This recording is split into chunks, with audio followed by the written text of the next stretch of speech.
പാലക്കാട് നെല്ലിയാമ്പതി വനത്തിൽ നിന്നുള്ള ഒരു അപൂർവ കാഴ്ച പ്രേക്ഷകരെ ഞാൻ കാണിച്ചു തരാം. മുട്ട വിരിഞ്ഞിറങ്ങിയ വേഴാമ്പൽ ആദ്യമായി പറക്കാൻ തയ്യാറെടുക്കുന്നതാണ് ഈ കാഴ്ച. കണ്ണൂരിലെ വൈൽഡ് ലൈഫ് ഫോട്ടോഗ്രാഫറും തലശ്ശേരി കോടതിയിലെ ജീവനക്കാരനുമായ രഗീഷ് പിണറായി പകർത്തിയതാണ് ഈ അപൂർവ ദൃശ്യം.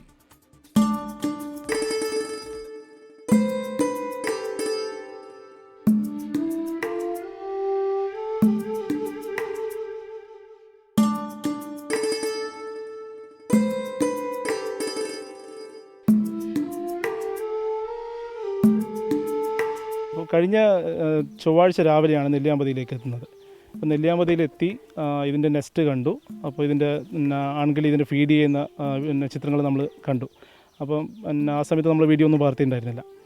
പിറ്റേന്ന് നമ്മൾ തിരിച്ചിങ്ങോട്ട് വരേണ്ട ദിവസമായി, ബുധനാഴ്ചയായി. അപ്പോൾ രാവിലെ ഒന്നുകൂടി നമ്മൾ ഈ നെസ്റ്റിന് സമീപത്തേക്ക് ചെല്ലുകയാണ്. അപ്പോൾ ആ സമയത്താണ് ഒരു പുതിയൊരു അതിഥി ഈ നെസ്റ്റിൻ്റെ മുകളിൽ ഇരിക്കുന്നത് കണ്ടത്. അത് നമ്മൾ ഈ കുഞ്ഞൻ വേഴാമ്പലായിരുന്നു. അപ്പം ഒരുപാട് ആൾക്കാർ ഇവിടെ നെല്ലിയാമ്പതിയിൽ സ്റ്റേ അടിച്ച് ഇതിനെ നിരീക്ഷിക്കുന്നുണ്ടായിരുന്നു, ഇതിൻ്റെ കുട്ടിയുടെ കൂട്ടിൽ നിന്ന് വരുന്ന ഓരോ രംഗങ്ങളും പകർത്തുവാനൊക്കെ. പക്ഷേ അതിൻ്റെ ഭാഗ്യം ദൈവം സഹായിച്ചിട്ട് നമുക്കാണ് ഉണ്ടായത്. ഇത് ഇരിക്കുന്ന മരം തന്നെയാണ് ഇതിൻ്റെ കൂടെന്ന് പറയുന്നത്. ഈ കൂട്ടിൽ നിന്ന് അത് കയറി അതിൻ്റെ മുകളിലിരിക്കുന്ന ചിത്രമാണ് ആദ്യമായിട്ട് നമ്മൾ കാണുന്നത്. അപ്പോൾ തന്നെ ക്യാമറ റെഡിയാക്കി നമ്മൾ വീഡിയോ പകർത്തുകയായിരുന്നു. അപ്പോൾ ഈ പക്ഷി നമ്മൾ കാണുമ്പോൾ ഈ പക്ഷി ചിറകുകളൊക്കെ ചീകി ഒതുക്കുകയും കുടയുകയൊക്കെ ചെയ്യുന്നുണ്ട്. പിന്നീട് അതിൻ്റെ തള്ള കിളിയും പിന്നെ ആൺകിളിയും ഒക്കെ അതിൻ്റെ ചുറ്റുള്ള മരത്തിൽ അതിനെ വീക്ഷിക്കുന്നുണ്ടായിരുന്നു. കാരണം കുട്ടിയല്ലേ, അപ്പോൾ എന്തെങ്കിലും അപകടങ്ങൾ സംഭവിക്കുമല്ലോ ആദ്യം തന്നെ പറക്കാൻ ശ്രമിക്കുമ്പോൾ. അപ്പോൾ അതിനെ സപ്പോർട്ട് ചെയ്യേണ്ടിയിട്ട് അച്ഛനും അമ്മയൊക്കെ അതിൻ്റെ ചുറ്റിലുണ്ടായിരുന്നു. പിന്നീട് കുറച്ച് സമയങ്ങൾക്ക് ശേഷം അത് പറന്ന് അടുത്ത മരത്തിലേക്ക് പോവുകയാണ് ഉണ്ടായത്.